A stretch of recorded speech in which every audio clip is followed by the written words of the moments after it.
Bullying is a top concern for students' safety and parents in Missouri. That's according to state data. And bullying prevention researchers say there's more the state could do to help equip schools to deal with it. Missouri Capitol Bureau reporter Hannah Falcon looked into the state policies. As students of all ages head back to school, some may be scared of the social dynamics they're going to encounter with their peers.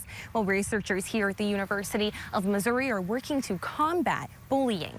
It's such a complicated social context for kids. Chad Rose began researching bullying prevention after he noticed the lack of resources when he worked as a special education teacher. And this is where all my students work. Now he's moving his bullying prevention lab into its own space at the University of Missouri, where he will work with college graduate and undergrad students to equip schools to intervene in bullying. Data I obtained from the Missouri State Highway Patrol's anonymous tip line, Courage to Report, shows that bullying was the most common tip submitted this year, followed by threats to kill or shoot someone.